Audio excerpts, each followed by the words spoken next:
On corrige maintenant. J'ai déjà souligné la bonne réponse. Donc, premier adjectif qualificatif avec le groupe nominal qu'il précise, c'est heureux. Alors, l'adjectif qualificatif heureux précise les clients.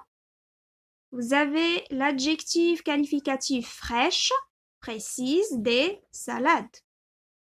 L'adjectif qualificatif rouge précise des tomates. L'adjectif vert précise des concombres. L'adjectif blanc précise des concombres aussi. L'adjectif douce précise des patates. L'adjectif blanche précise la fleur. L'adjectif beau précise des colliers et l'adjectif traditionnel précise une activité. Alors, pour les adjectifs qualificatifs qu'on a identifiés, qu'on a trouvés dans cet exercice, remarquez bien qu'ils s'accordent en genre et en nombre avec le nom qu'ils précisent. D'accord? Il y a des changements avec le genre et avec le nombre. Si je change le groupe nominal avec un autre groupe nominal d'un autre genre et d'un autre nombre, bien sûr, l'adjectif qualificatif va changer. Je prends l'exemple de des salades fraîches. Si je remplace des salades par, je dis par exemple un dessert, on va pas dire un dessert fraîche, d'accord? Mais on va dire un dessert frais, puisque un dessert est un nom masculin singulier. L'adjectif qualificatif aussi doit se mettre au masculin singulier. Alors on dit frais et ainsi de suite pour tous les adjectifs. Parfois, on entend le changement et parfois, on le remarque et on le voit seulement à l'écriture.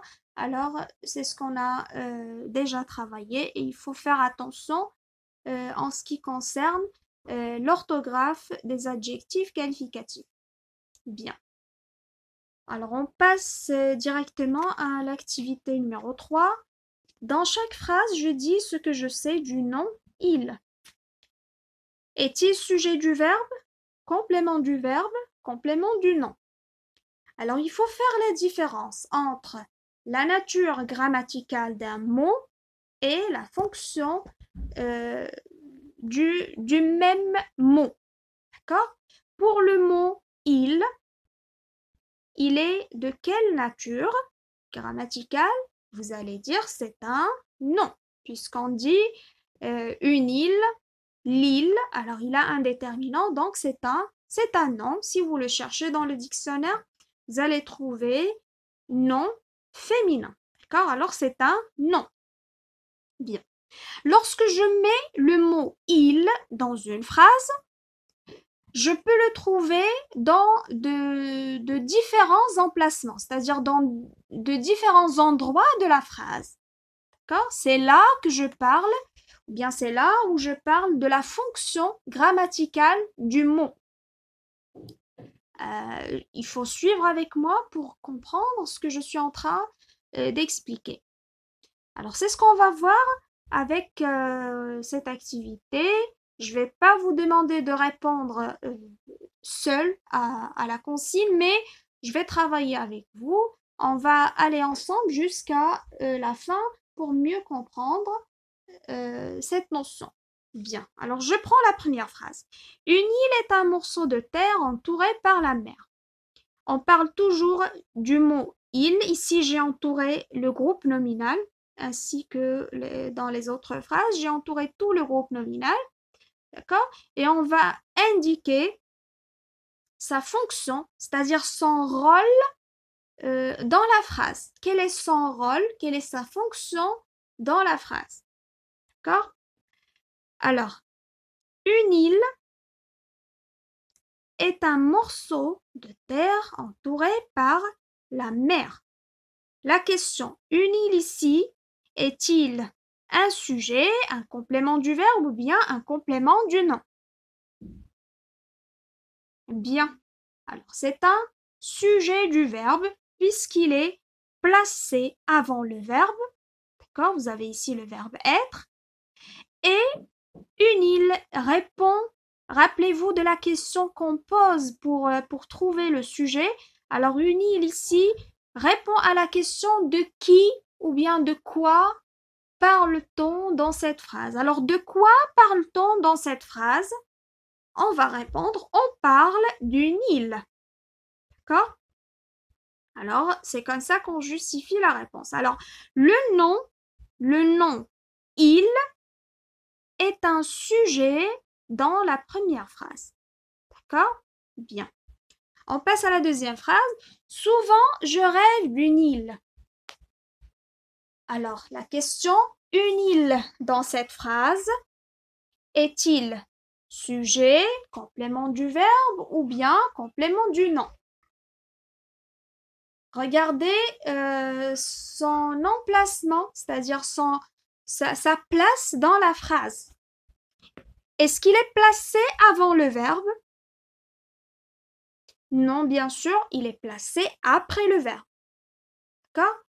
Et on va essayer de le supprimer et lire la phrase sans le groupe nominal uni. Là, on va dire souvent je rêve de.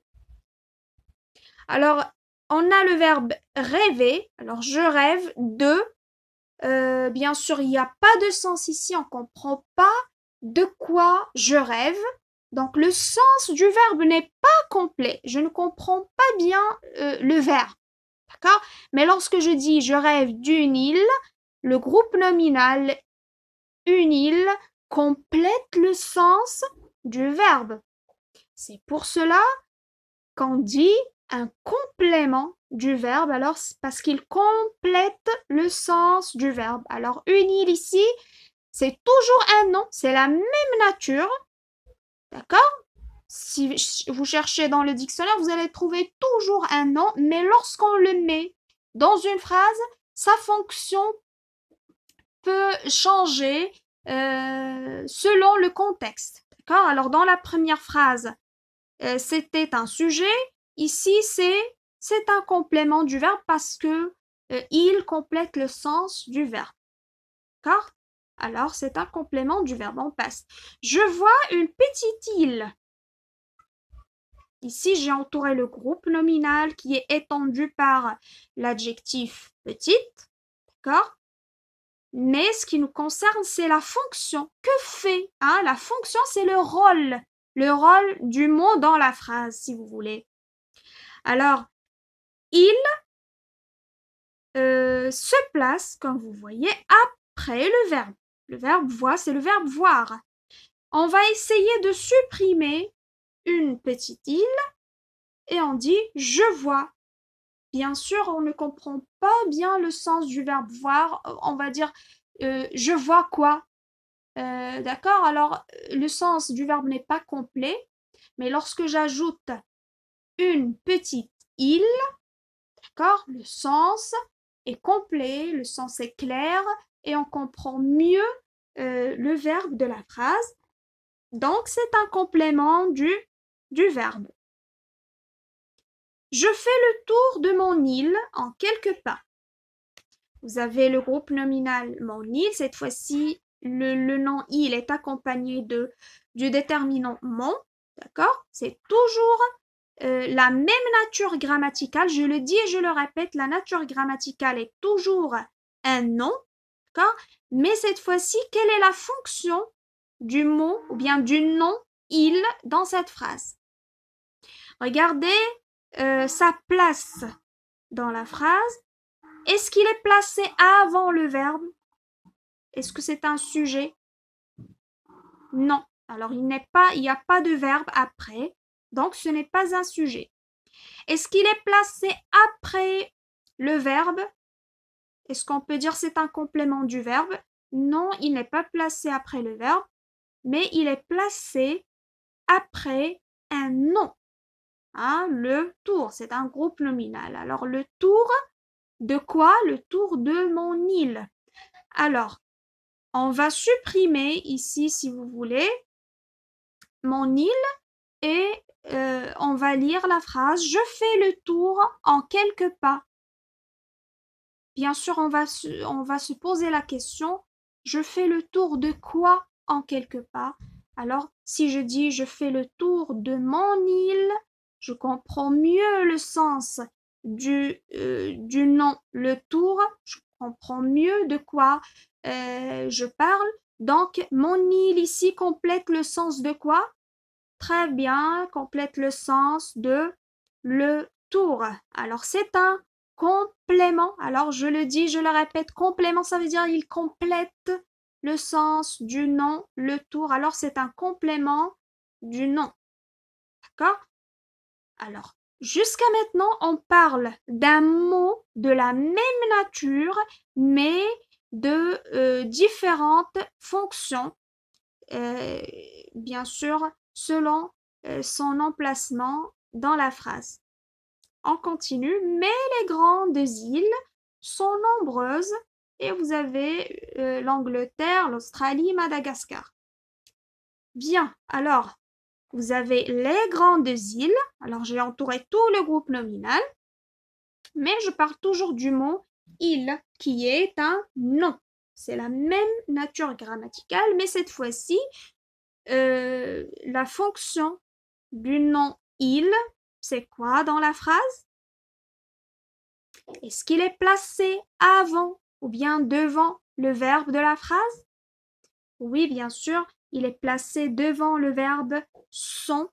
D'accord? Est-ce qu'il répond à la question de quoi parle-t-on dans cette phrase? Bien sûr, on parle des grandes îles. D'accord? Alors, c'est un sujet du verbe. Alors, j'espère que vous avez fait la différence maintenant, ou bien vous pouvez faire la différence entre la nature du mot et la fonction du mot dans la phrase. D'accord? Et c'est le plus important. Donc, on passe à l'activité numéro 4 que vous allez faire dans le cahier de recherche. J'écris 3 phrases avec le nom poissonnier. Alors, on a déjà donné la nature du mot poissonnier, pardon, c'est un nom. D'accord? Alors, poissonnier, vous allez le mettre dans 3 phrases. Dans chaque phrase, bien sûr, il aura une fonction différente des autres. Par exemple, dans la première phrase, le mot poissonnier sera un sujet du verbe. Dans la deuxième phrase, le nom poissonnier sera un complément du nom et dans la troisième, un complément du verbe. Alors, je vous demande de faire cette activité parce qu'il s'agit d'une production ici. Alors, vous devez la faire vous-même, d'accord, dans le cahier de recherche. Et je finis la vidéo avec la lecture de la règle, de la leçon. À la fin de cette année, je connais plusieurs natures de mots. Le déterminant, le nom, l'adjectif qualificatif, le pronom de conjugaison, le verbe, l'adverbe et la préposition. Alors, toutes ces natures de mots, on les a déjà vues, déjà étudiées. Je connais plusieurs fonctions de mots, d'accord? Je sais que le nom peut être sujet du verbe, complément du verbe ou complément du nom. L'adjectif précise le nom et l'adverbe précise un verbe ou un adjectif qualificatif. Je vous retrouve dans une prochaine vidéo. À la prochaine.